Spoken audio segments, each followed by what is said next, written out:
Okay, let us look at what is a uh, value chain from our perspective. Say, from our perspective, think of a patient. A patient comes to a hospital. So how he comes, how he makes the registration, how fast he's able to get the treatment. Especially with COVID, you have seen in a lot of international markets, many international news.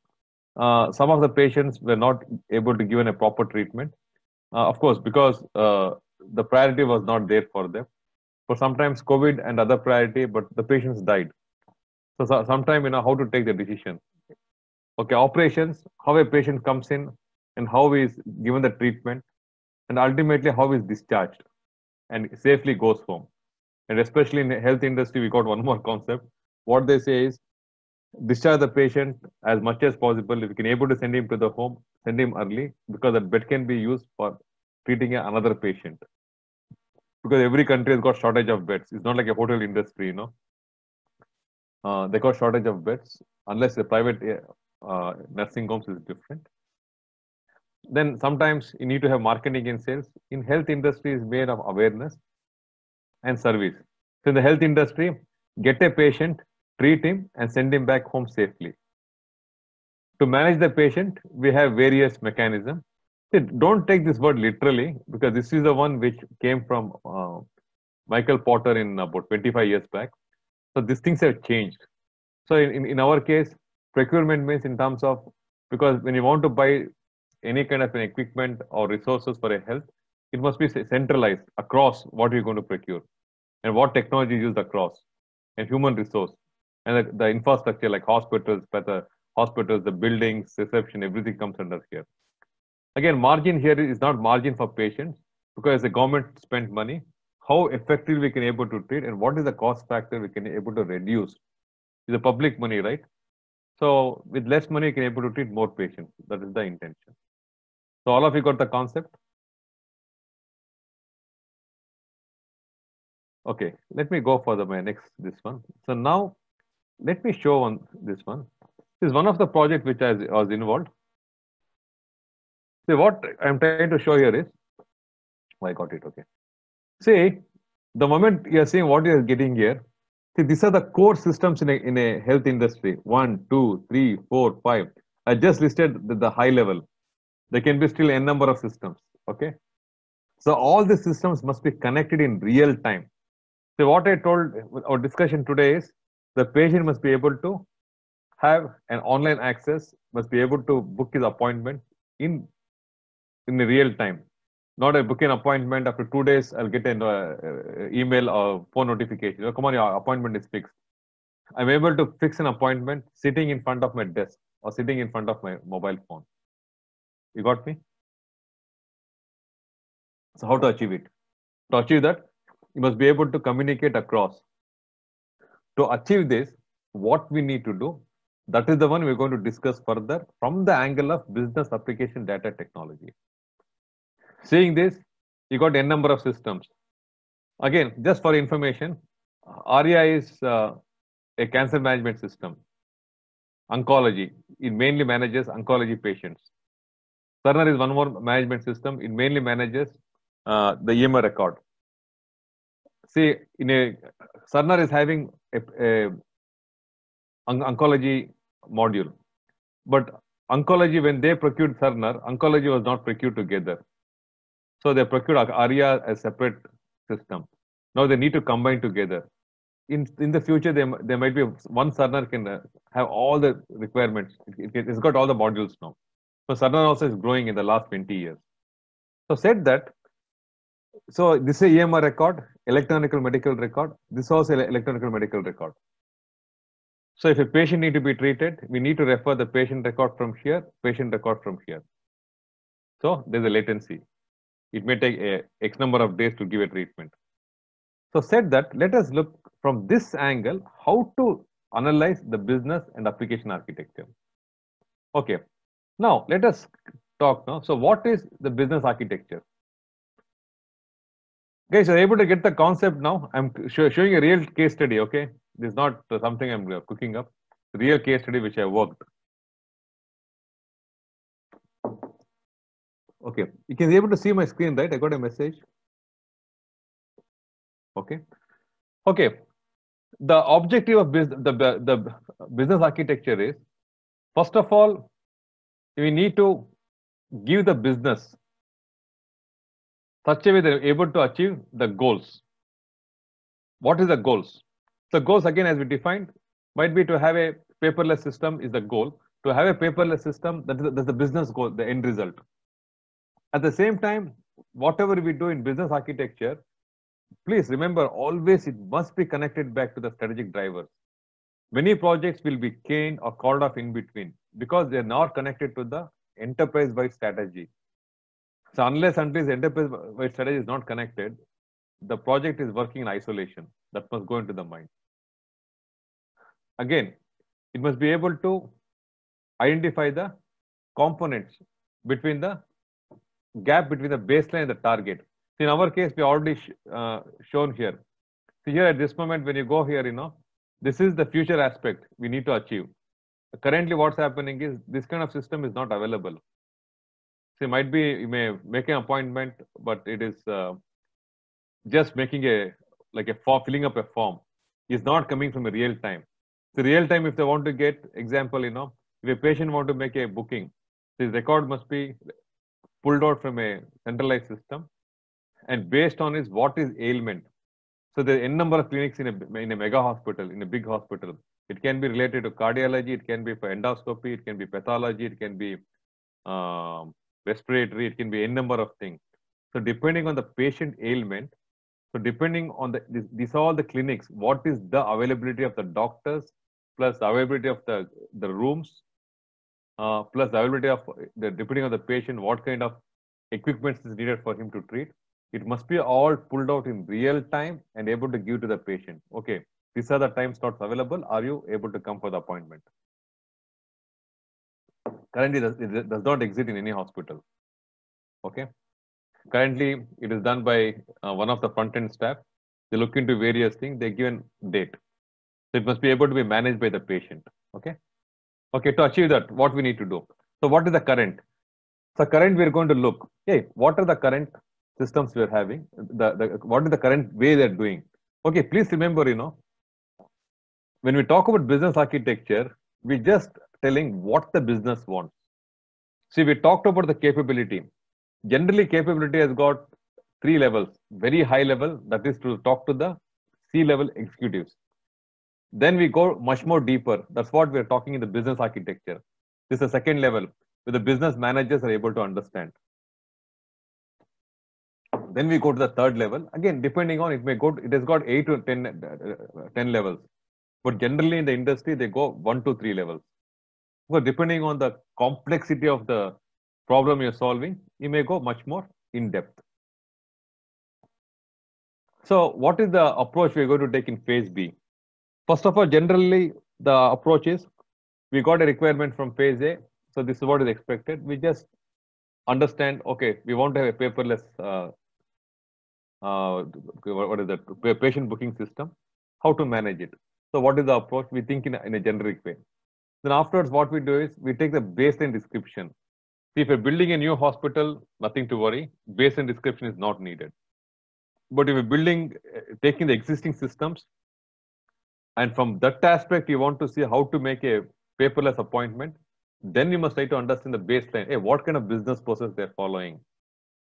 Guys, here we're not talking about technology. We're talking about what currently they're following. So currently they're following is they go for a the front desk. The front desk will take the Medicare card or whatever the ID card. So based on they look at the patient history, then they're going to give an appointment based on the patient ailment. So that is the current baseline. So then the business capabilities. So then we see to do this, what are the current process they're following? Okay, then we take the front help desk, we'll go key in something. So from there, they can able to get some requirement from some other systems or some other appointment scheduling system. So then they're able to update or key in some information. So they're following some business process. So we see what is the current capability they're doing. Then we see value stream. See, value stream means like currently how a patient is getting into the system for an appointment. So we see how that value stream can be. But for the, again, if you take the value stream, one is to look for the patient record, then to look for which are the clinics available for the patient to treat. Sometimes a patient can come into one clinic, he may come into 10 different treatments, he may come in. You may go for pathology. Based on pathology result, you may go to some other doctor. From that, you may go for some other doctor. Some 3-4 doctors can be there in a streamline. So that time what happens is you must try to see how to make the scheduling. So what is the best way? And how to afterwards you may be having follow up, how to follow up with him. So we got various value streams. So again, what you do is the organizational map is nothing but the current step, how they're mapped across the business process. So how to map it back? So when you want to build a new treatment or new kind of a paperless, so what is the, how can it be mapped back? Then we're going to look at some of the modeling techniques. See, again, TOGAF is not a exhaustive thing. It just describes or gives you some suggestions. So these are the techniques available. So some of the techniques, activity model. So activity means how the activity is performed to onboard a patient, to register for him an appointment. So use case model. Use case model is nothing but we take the use case as one business problem. Hey, for a patient, we want to give a paperless. If a patient, we want to make him an appointment seamless. A patient must be discharged. Again, it can be paperless, for an example. Then class model. Class model is nothing but the static model.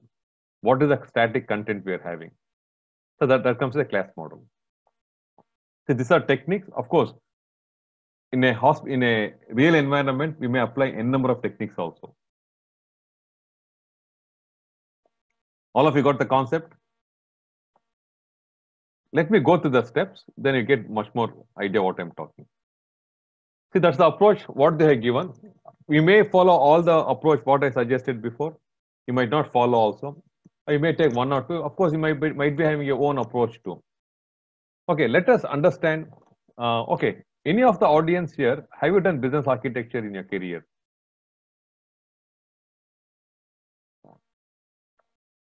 Okay, no problem. So what we do is, next we're going to look at the reference model. So reference model here, see, we first of all, you must try to understand. A question for you now. We identified the stakeholders in phase P. Okay. Again, in phase B, we're going to identify the stakeholders. Yes or no? Guys, I want your involvement, please. We identified stakeholders. Yes, we're going to identify the stakeholders. That is good. Then, what we're going to do is the stakeholders whom we identified in phase A are different from stakeholders we identify in phase B. Do you know why? Type in any question, please. Good. I got a very good answer. SME. Yes. Because phase A, when we go, phase A is nothing but it's might be the division manager or the CEO or chief executive officer. They are looking from their problem. So when we come into B, this is where yes, process owner. That's very good. Process owner. Then afterwards, yes, we may need some extra detailing. So we must go for a SME of that, a business manager in phase B. So when we think in that aspect, so every industry has got a reference model. So reference model means nothing but we no need to reinvent the wheel. So Australia has got a reference model. It's not been updated much, but they got a reference model. WHO has got a reference model. So we look at the reference model. From the reference model, the viewpoint, here the viewpoint is nothing but the stakeholders, the business managers, or the SMEs, we take from their viewpoint. This must go into the mind. So the viewpoint, what we took in phase A, from the C-level executives, like a CEO. When you come here, the viewpoint is from the aspect of business owners. I got a question, this from Mike here. SAP is a reference model for Australian payroll system. Yes, Mike. Similarly, there's a reference model for health industry, health 2.0. I think I can show next time. I really forgot to open that one. I got that model with me, but it's a little bit outdated. They're coming with Health 3.0. I don't know it's very full updated. Especially Health 2.0 and 3.0 is a drastic change.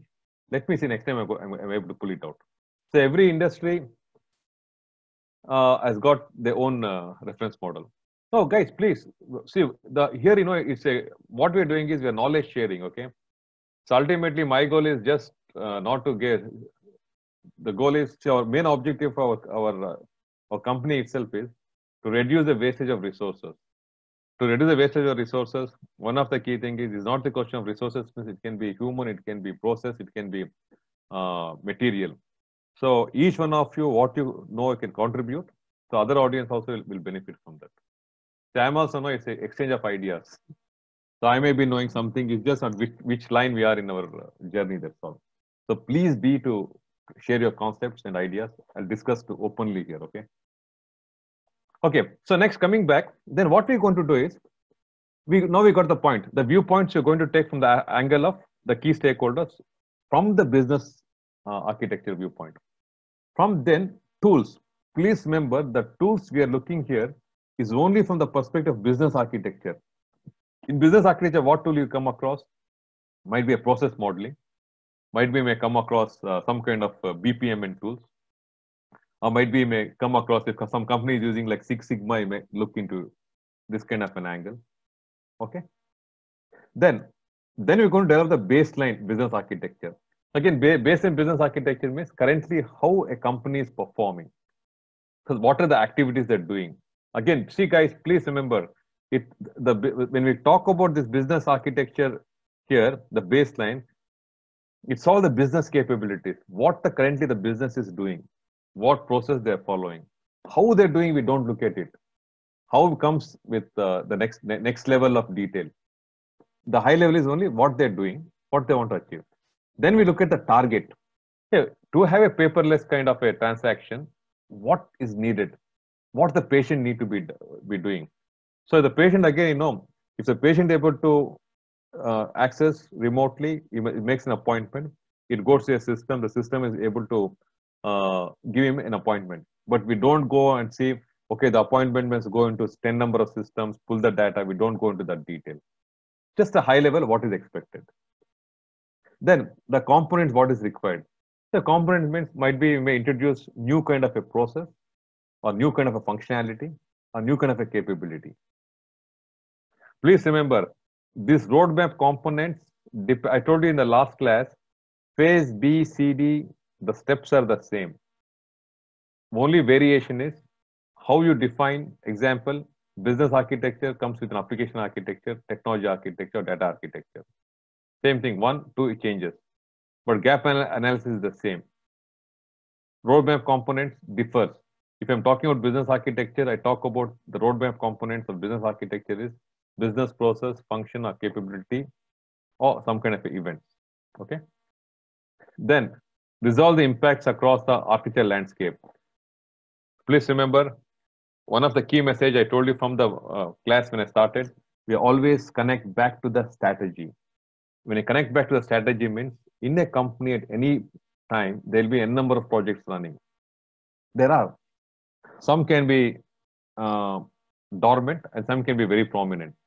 Irrespective, once you got a year practice, whatever the projects running must all be connected back to the strategy. So once it's connected, sometimes your output can be input for the other project. At the same time, their output can be input for your project. So based on that one, look at the architecture landscape means what are the other projects running.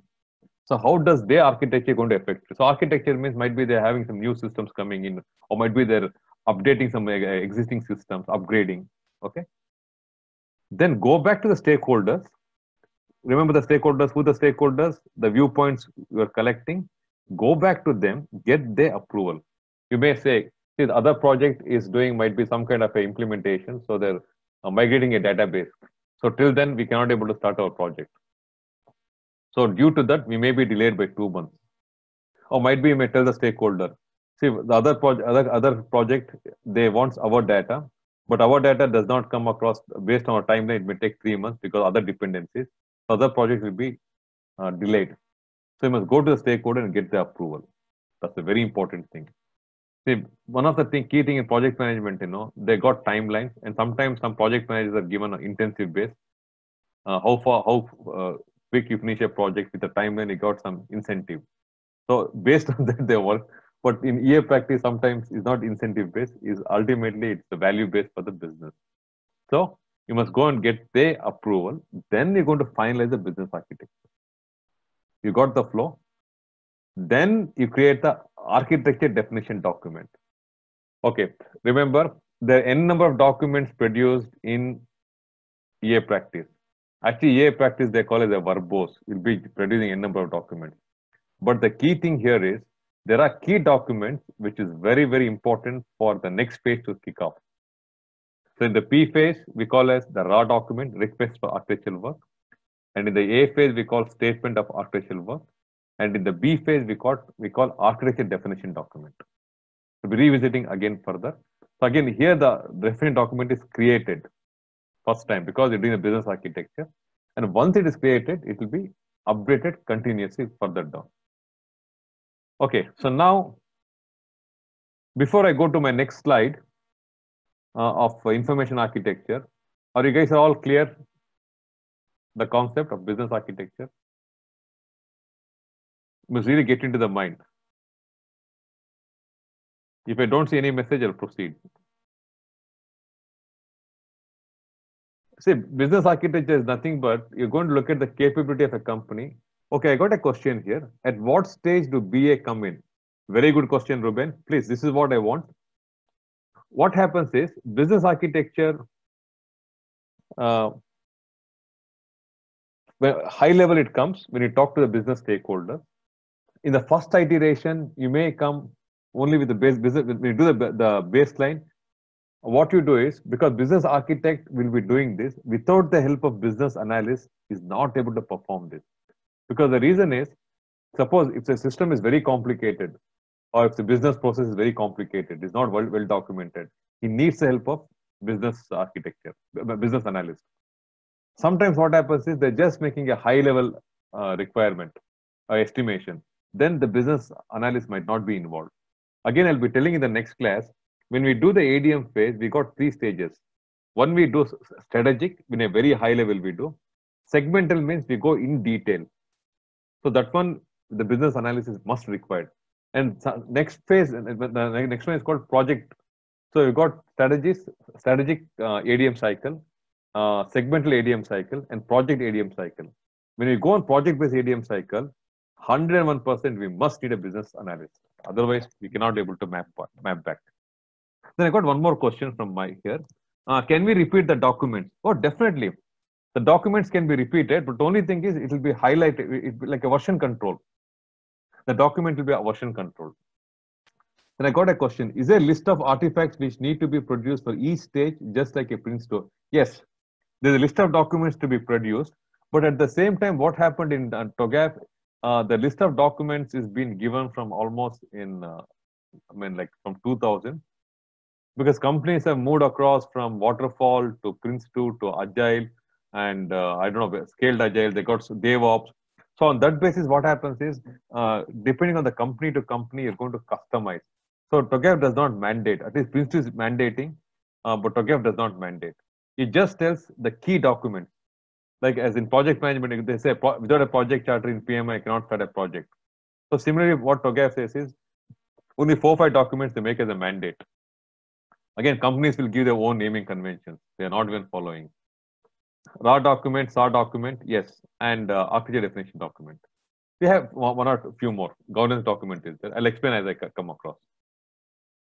So raw is the first document, okay, which is produced. SAR document to kick off the B phase. Then in the B phase, once we finish, we come up with a definition document. But this definition document, I'll tell you the next caveat how it works. This is a little bit challenging. I'll explain you. It's good. I really want you to get involved like this, please. Because sometimes I got so much of my thing in my mind to tell. With a limited time, because TOGAF, today I was talking to one of the customers, it's like a beast. It's like a blind man looking at an elephant. It has got so many things. So that's why I'm trying to get your profile, try to understand and try to tell what is relevant, ask you the questions, Because what happens is once I get the flavor of the audience, I can able to go in depth, and sometimes my concepts becomes more clear what exactly to explain. Okay. Thank you, guys. So next, let me go to the thing. So, okay, digital health, this is what we want to achieve. This I showed you in the thing. So you want to have a paperless system where the patient can able to register from wherever he wants. So the information coming with n number of systems. Okay, it's just an indicator. Okay, now the challenge starts. So this is what typically these are the just an example. So many applications available. So to pull the data, sometimes you must pull from n number of systems. So get into the mind. So in the next slide, we discuss about the information system architecture. So as we saw, only based on business architecture, you must come to information system architecture. For some companies, what they told you earlier, they're doing this application rationalization. They just jump in and go at their own way. Okay, I got something. Missed the last slide. Okay. See here, what I'm trying to say is, I'll be covering information system architecture. Information system architecture means it's a combination of application plus data. Because as I told you earlier, TOGAF came in the early 2000 or late 90s. So because when they came at that time, generally the product vendors were selling as a macro applications combined with application as well as data together. Only the last, once we got this internet and all, we got multi-tier architecture. Then slowly, especially service oriented, now we got separated. You got a one IDAM means like just for identity management. You got a separate database as a vendor, like example like Teradata or Oracle. So they came with their own databases. So then afterwards, again, application also they came with their own thing. So now because of this, what's happening is you got a clear cut. Okay, I can go only for an application. I can go only for a database. I can go only for identity management or integration server. So here, what I'm trying to say is these are the various applications in a typical enterprise we are having. So the enterprise, the information flows across in various patterns depending on the business rules. So I'm just trying to say that it's like to modify an example like a mobile app. The mobile app is having information to collect. It must go to the patient portal. From patient portal, it goes into the staff portal must be having some access. So I'm giving the various flows, that's all. It's just an indicator. So now coming back, if you look at the in the information system architecture, it consists of two parts. So one of the main thing we're trying to do is, first of all, I always TOGAF says, please always come from the business perspective. So please don't do ad hocly. So once in the business perspective, from that angle, try to see what is the roadmap or what are the components required to realize the business capability. So on that aspect, because this consists of two phases, is inbuilt. So that's why it's got data and application. In fact, TOGAF came with TOGAF 9.2. They made a survey across the world. So all the customers came and told, no, retain the same ADM phase. In fact, TOGAF wanted to introduce one more phase in between, separate application architecture and separate the data architecture. So based on the consensus, they retained the same ADM cycle. This ADM cycle is there from last 20 years. It has not changed. It's a well taught process. I don't think it will be changing also. So again, there are two schools of thought. So what some companies, what they say is data-driven approach. So data-driven approach was very popular in some companies. So some companies, based on the data, they try to decide what is the way to approach. And some companies, application-driven, especially when you go for SAP and any kind of a CRM or any kind of a ERP system, it's all combined, a database application together. You buy the system, then you go to customize the system. The database comes part of it. So that's how you're going to approach.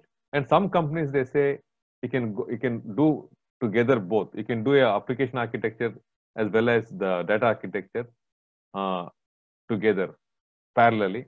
Or sometimes either way, do which is the first, which is the last. There's no hard and fast rule.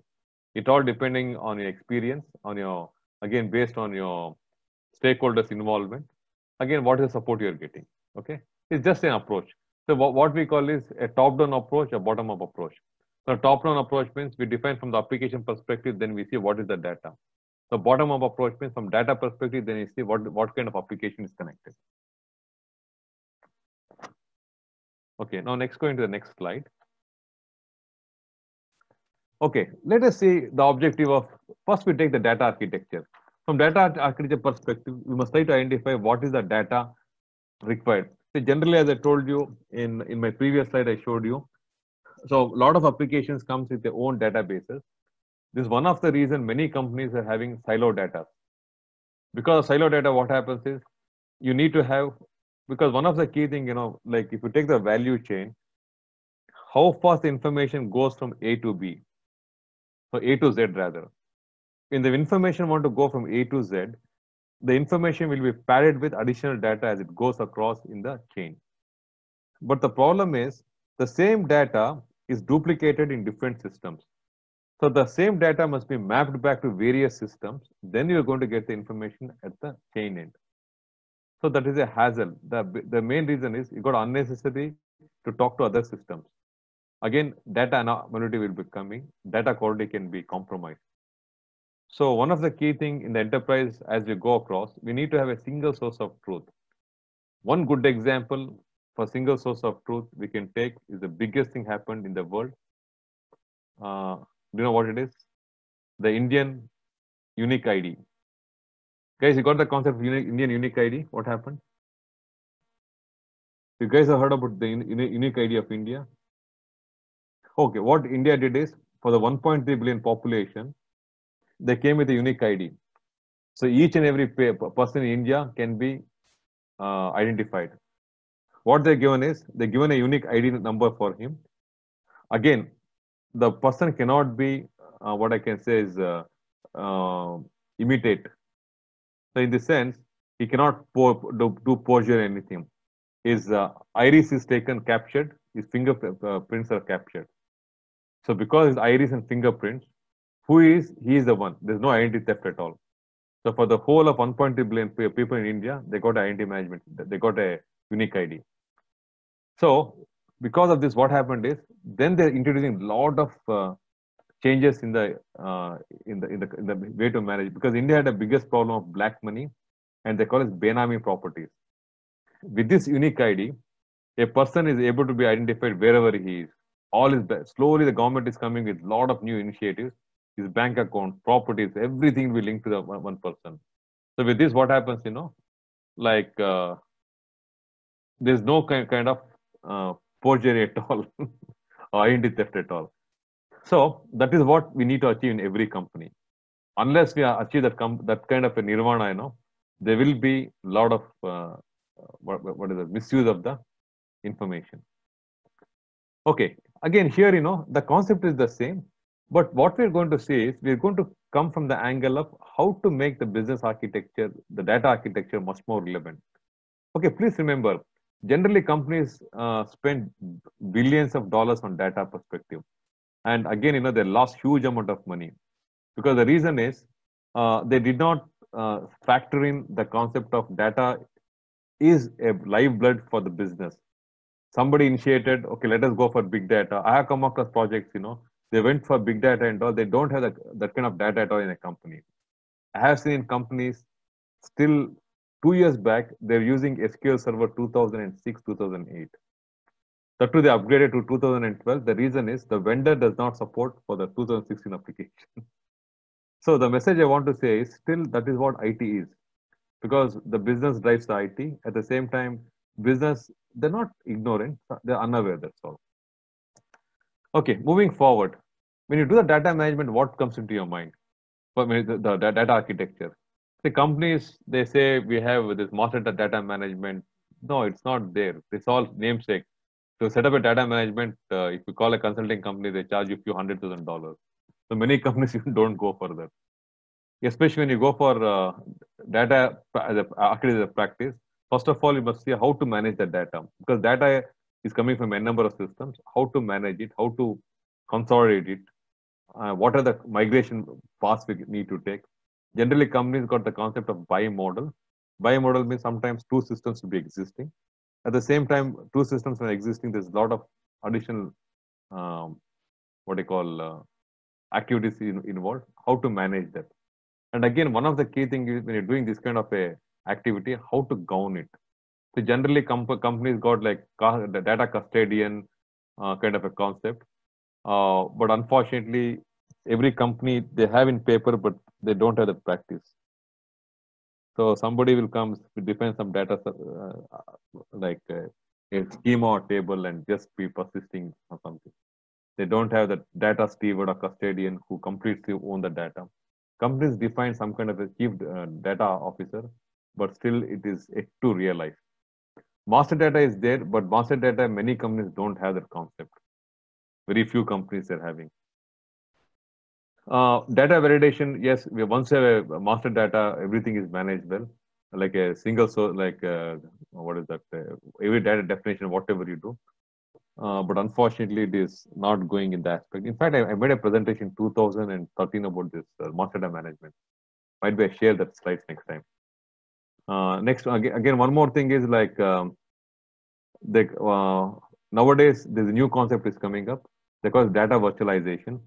So the whole data, whatever you got, can be virtualized. And one of the, of course, you guys are aware of this SAP HANA, the data in memory. SAP HANA is appliance based, is a very expensive commodity, hardware as well as a product to use. But on similar concept, you got a lot of other products coming into the market. Especially Denoro is one of the company, and one more company is from TIPCO, and one more is from, and again, you got when data warehouses like Snowflake and all, they're completely revolutioning the industry. It's becoming a commodity now. Okay, so on this basis, unless you come from the data, from the organizational strategy, the data architecture cannot, the data practice cannot be get the success at all. There will be more failures, especially with this commodity as a factor moving forward. Okay, now let us address from data perspective. Again, here I'm going to take the viewpoints. So now, audience, by this time, you know the viewpoints is from data perspective. So data stewards or data custodians, again, DBAs, they'll be involved here. Okay, of course, business will be involved here and there, but the key stakeholders for you at this point is from data perspective. Again, here you're going to take the reference model. Again, the reference model will be from perspective from data. See, please remember, some companies got reference model end to end. Example, banking industry has got a reference model called Open Bank 3.0 or Beyond. And insurance got something called Scrum. So different industries got different. But what happens is they got a end to end. Like Beyond. Beyond has got everything. It has got the application layer, business layer, and data layer. So depending on the reference model, what you take, you're going to look at the reference model. It can be data perspective. You take the data perspective. Again, please remember the tools. The tools here is data perspective for data modeling. Okay. Then baseline data architecture. See, again, here you must try to understand in our case study, what we are discussing. Yes, it's necessary to have a data architecture because we need to understand the current, where are the patients record in which are different systems. So we need to understand the different records. Again, the target data need to have one single source of truth. From there, it can be an attribute. So now what's happening is you're pulling the data from 10 different tables. But in the future, what happens is one single source of username, but the username will be attribute for other systems. Then the target data architecture is nothing but one thing, like patient record is there across the enterprise. So all the other will be having just a reference. Like you got a single sign-on, you know. Single sign-on means you got only one. Yeah, beyond. Yes, Mike, it's beyond. Okay. Then we look at the gap analysis. The gap analysis, what we do is we got n number of example like systems. We need to consolidate into one system. Please remember databases. The same, because as I told you earlier, because the database comes bundled in the past, but in the future we can able to. So nowadays, if you buy some products, you know, they say if you buy this product by default, you can utilize your own data, your identity management system, or your own database. So you can able to configure when you install the application. I don't know whether when you do some of the applications that gives you a concept. So then we look at the roadmap components. So the roadmap component means can be here can be okay streamlining. okay, let us have some kind of master data management, or let us have some kind of identify single source of truth, or let us have some kind of a components of way of defining even any kind of an attributes to be defined. It must be sorry, you set up a data governance arm. So this all may come into as a roadmap component. Again, it may say, okay, first we consolidate one from one system, next the second, third, fourth. It can come in as a milestone. Then afterwards, we look at the impact. So especially data, is a very critical thing in a company. Do you know why? Why data is a very critical thing in a company? Hello, guys. Guys, one of the key thing, in companies, they'll be doing reporting and all, again, especially critical systems, they take the financial, the patient record, again, like some analysis, so many things are there. So when you migrate the data, there's so many, like you'll be surprised, I come across, you make one attribute change, a number of records, a number of reporting systems will fail. So it requires especially so much of coordination. So on that basis, you must really look at what all the other systems are involved. So generally, there's no exactly like a landscape of the applications, how they are. That's why I showed you in my previous slide. So that's the reason I showed you. You got so much of that information going from different systems. They got their own databases.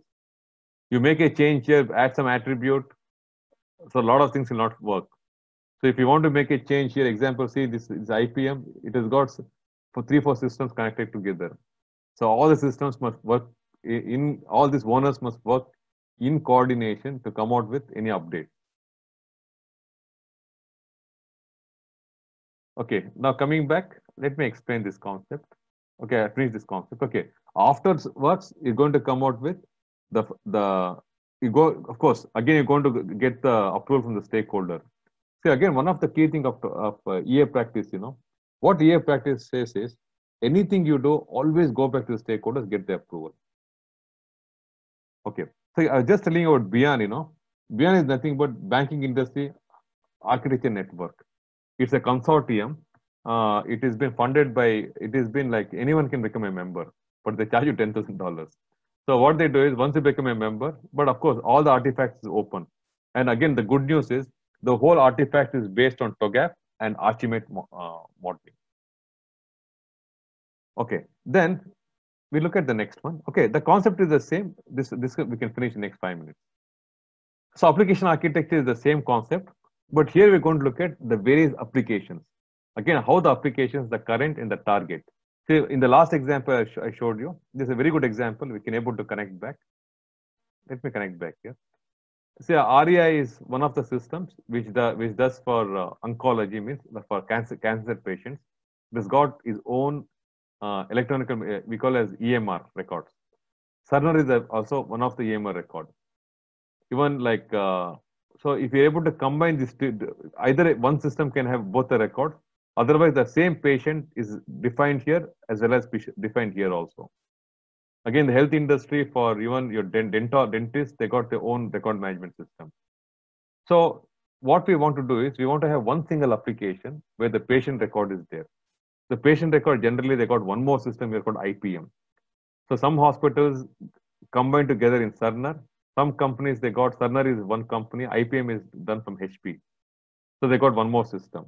So ultimate goal, what we want to have is either all the hospitals have only one IPM or combine with Cerner with one patient record. So we want to eliminate the duplicate systems. Why duplicate systems we want to eliminate? One is licensing cost, and one is the processes. More the systems you need to communicate, there is an overhead, right? Okay, now on that basis, let us look back what we want to achieve. In the application architecture, we're going to look at, please look at, when you're looking at the viewpoint, again, the application owners. Okay, when I talk about the application owners, what comes into your mind?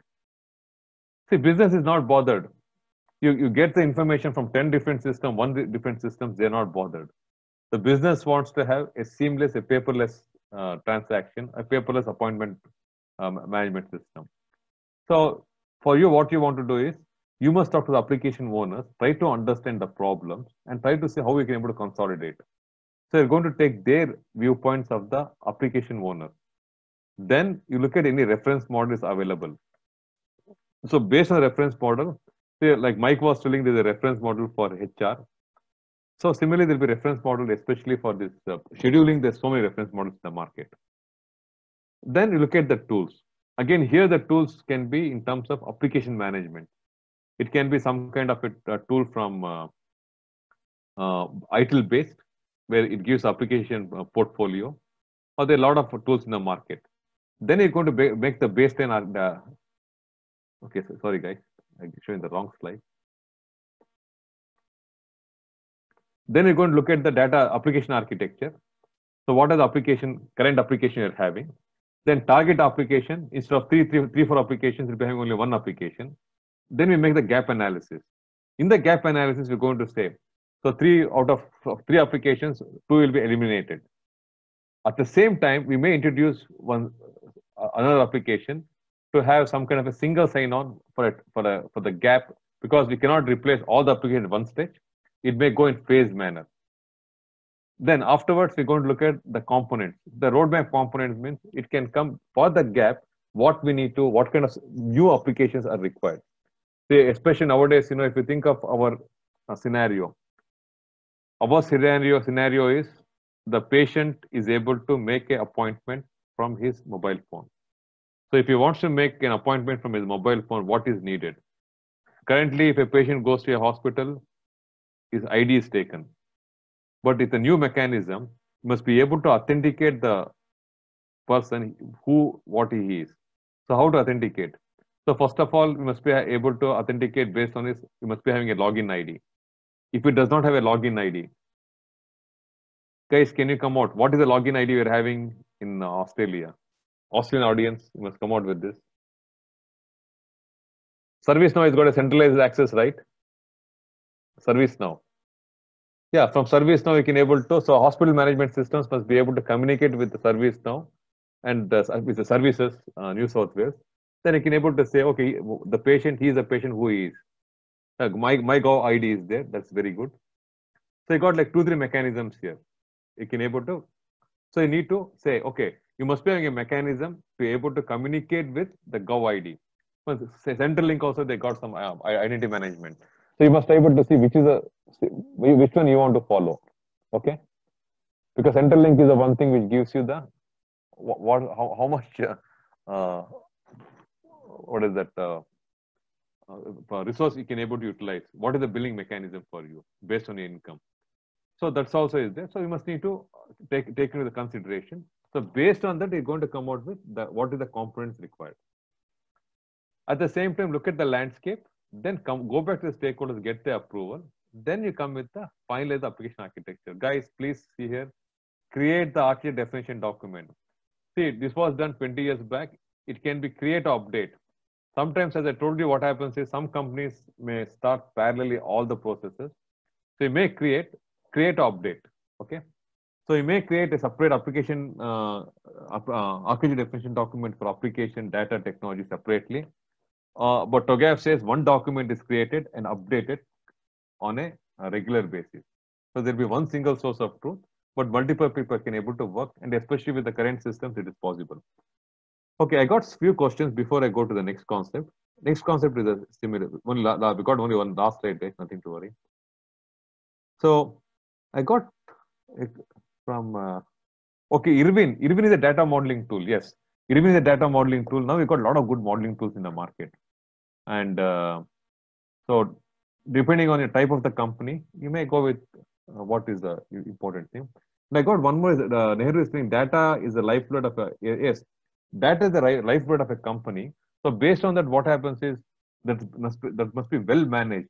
At the same time, data is an asset. Asset means if the data has got a timeline, if you don't use the data within the timeline, it becomes stale. Especially when you talk about investment banking, important, and especially talking about COVID, we can able to identify the person if he is infected, and if the information is distributed to all the related people within the time span, it can able to save some lives. So data one is a asset. At the same time, it has got a timeline to utilize the data. Okay, guys, please be interactive. It may go for 5 minutes more. No, I think, yeah. Okay, then let me. The technology architecture is the same concept, but here what we're going to look at the technology stack. Now the question for you. See, I want to give the concept here. See, when I showed you this system, Active Directory. Active Directory is nothing but an identity management system. There's so many identity management systems. So Active Directory is one of the management system from Microsoft. So similarly, from Cisco, they got a Active Directory management system, and other companies also they're having the identity management system. So here it must be identity management system. Okay. Then we got respiratory and sleep is a general word. REI is for oncology. There are n number of companies which is treating oncology they're doing. So we must say oncology management system. Pathology is a generic word. Endoscopy is a generic word. Cardiology is a generic word. Outpatient clinic generic word. Cerner is a company name. So you must say you must be having an EMR management system. There's one more called EMR is a general concept, electronic medical record. So Cerner is one of the companies providing that capability. Again, you got one more called Open EMR. It's an open source. Then IPM is identity management, patient management system. IPM is a product name, but we must be having a patient management system. This is a risk management system. So what the message I want to say is, when we talk about technology, we're just talking the technology in terms of what capability we want. So we are saying, again, this patient management system, they need some kind of a technology to run. What technology they need? So applications we must come abstracted. They need some kind of a hardware, some kind of a software, or some kind of a what I can say is a networking capability. So this is all because technology capability. So from that context, let us look here. So from that concept, what we do is, when we do the application architecture, we look at what is the current, the viewpoint. Again, here, the infrastructure people will be involved. Okay, this must go into the mind. Again, here we're going to take the tools. Again, there's no much tool for the infrastructure. So we take the tools, what is relevant from there.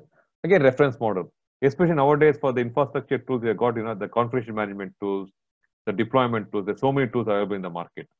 You're going to take from that angle. Then you're going to look at the baseline. Hey, what are the current systems we're having?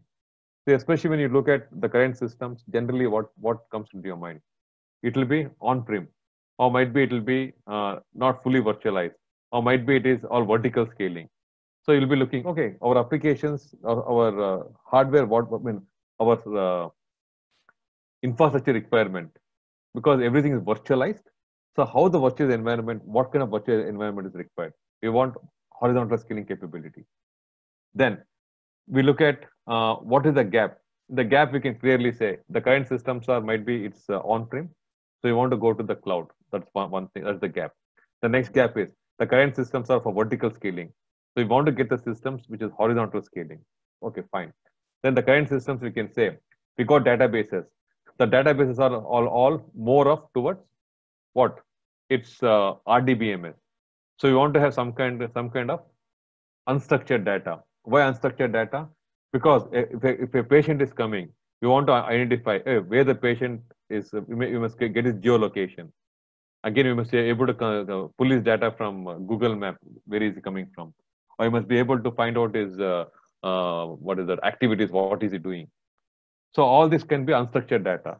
So then we say currently we're having only structured data management. So we need to have unstructured data to cover all the things. Then again, hybrid environment. Yes, we need a hybrid environment. Then afterwards, that is the gap.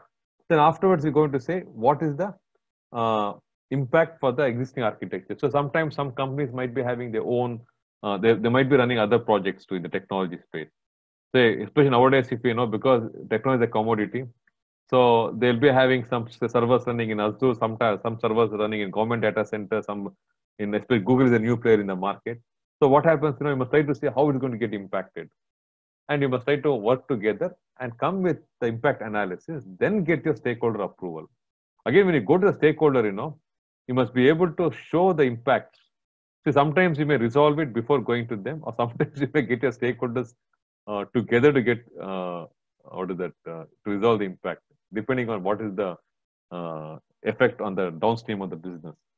Then finally, the technology architecture. Then the definition document is updated. Okay, now we know. I just summarized today what I discussed. Today we discussed what is the importance of phase A. Phase A is nothing but an aspirational vision, what you want to achieve. Again, I discussed aspiration means we're going to come out with a high level, what can be done. So for that, we need to make an analysis.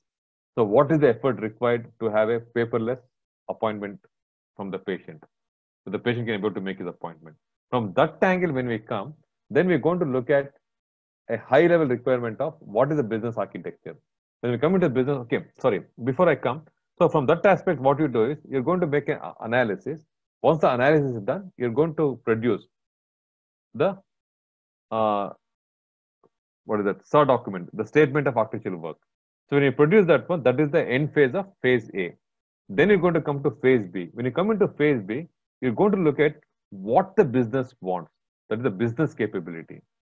So how it is done, we are not discussing much further. That comes in the next phase. Or how it is done, we may make much more analysis.